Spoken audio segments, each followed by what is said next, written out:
पालघर जिल्ह्यातील जव्हार तालुक्यात सोमवारी 10 ऑगस्टला सकाळी 10:04 3.2 रिश्टर स्केलचा तर 11:01 3.4 रिश्टर स्केलचा भूकंपाचा सौम्य धक्का जाणवला.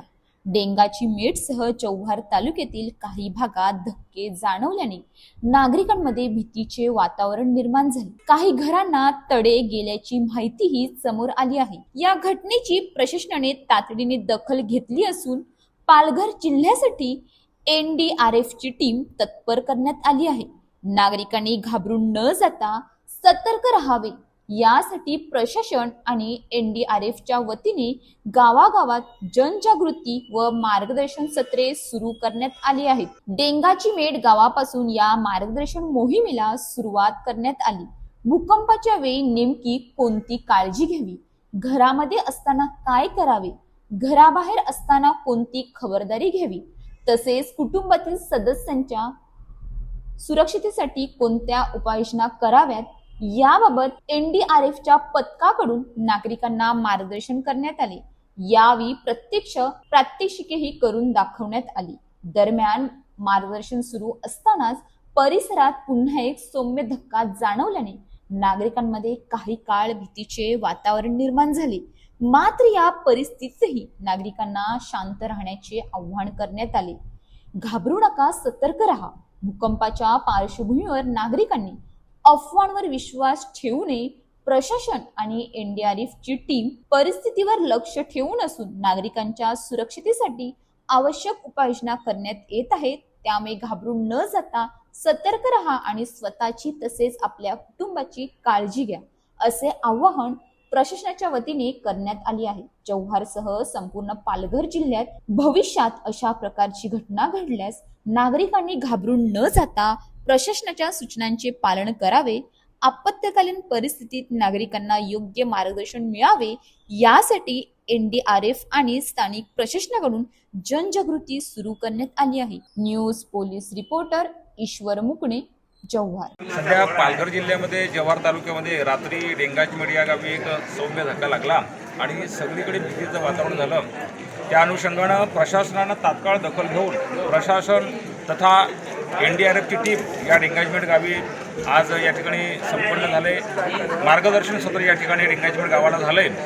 मी काही प्रश्न करतो की आपल्या भागामध्ये हे जे भूकंप होतात, आता ही जी टीम आहे त्याच्यामध्ये आमचे सर हे हिंदी बोलतील, आपल्याला हिंदीमध्ये ते मार्गदर्शन करतील. तर सर, या भागामध्ये हे जे धक्के लागतात हे छोटे असतात की मोठे असतात?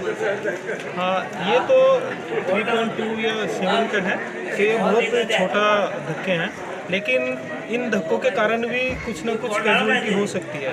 जैसे कि आज हमने यहाँ एक प्रोग्राम चलाया, उस प्रोग्राम में हमने बताया कि यदि आप अपने घर के अंदर हैं और किसी भी प्रकार का ऐसा धक्का आता है तो आपको क्या करना है, किस प्रकार से आप अपने घर को सेफ रखना है. जो मोटी और भारी वस्तुएं हैं उनको ऊपर न रख के ज़मीन के तल स्थल पर रखें. इससे क्या होगा कि मकान गिरने से कोई कैजुअलिटी नहीं होगी, मकान गिरने के चांस बहुत ही कम बनते हैं. लेकिन जो चीज़ें हैं वो आपके जो व्यक्ति रह रहे हैं, उनके बच्चे हैं, उनके सर पे गिर सकता है, उनके शरीर पे गिरने के कारण कुछ घटनाएं हो सकती हैं.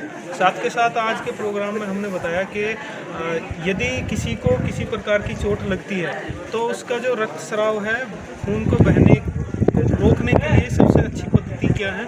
साथ के साथ यदि किसी पेशेंट को या चोट लगे व्यक्ति को एक जगह से दूसरी जगह लेके जाना है, एम्बुलेंस तक पहुंचाना है, तो उसमें आप कैसे स्ट्रेचर बना के लेके जा सकते हैं. और यदि भूकंप की बात करें तो हमने इन सबको बताया कि भूकंप आने से पहले की आपकी क्या तैयारी होना चाहिए, भूकंप यदि आता है तो आपको क्या तैयारी करना है, और यदि भूकंप चला जाता है उसके बाद भी बहुत सारी पद्धति हैं. उन सभी पद्धतियों के बारे में आज इनको अवगत कराया है. और हमारी जो टीम्स हैं लगातार पालघर डिस्ट्रिक्ट में इस प्रकार के प्रोग्राम चलाती रहती है और आगे भी ये चलाती रहेगी. और हम आशा करते हैं कि ये जो पद्धतियाँ हैं इनको यदि हर व्यक्ति अपने जीवन में लेके आए तो इससे जो हमारी होने वाली घटनाएं हैं, उनसे जो होने वाले एक्सीडेंट हैं, इंसिडेंट हैं, वो बहुत कम मात्रा में होंगे. धन्यवाद. आपल्या अंगावर परत येऊ शकतं, कारण भूकंप काय असतो, एकदा आल्यानंतर दुसऱ्यांदा परत येतोच. म्हणजे त्याला आफ्टर अर्थक्वेक म्हणतात. त्याला काय होतं की परत एकदा धक्का असतो, तो काय होतो, होऊ शकतो, अंगावर पडू शकतो. म्हणून डायरेक्ट परत घरात बसायचं नाही लगेच. ठीक आहे. जर घरात बसताना सगळं व्यवस्थित बघायचं किंवा आपल्या इथं काय पडण्यासारखी वस्तू आहे का तर, आणि जर काय महत्वाची वस्तू असेल तरच घरात जायचं. ठीक आहे. नाहीतर मग काय करायचं, बाहेरच आपण हे करण्याचा आधार घ्यायचा सगळ्यात महत्वाचं. मग शासनाची मदत वगैरे येईल त्यावेळेस काय करायचं की तुम्हाला बरोबर सुरक्षित जागी अजून घेऊन जाईल तुम्हाला.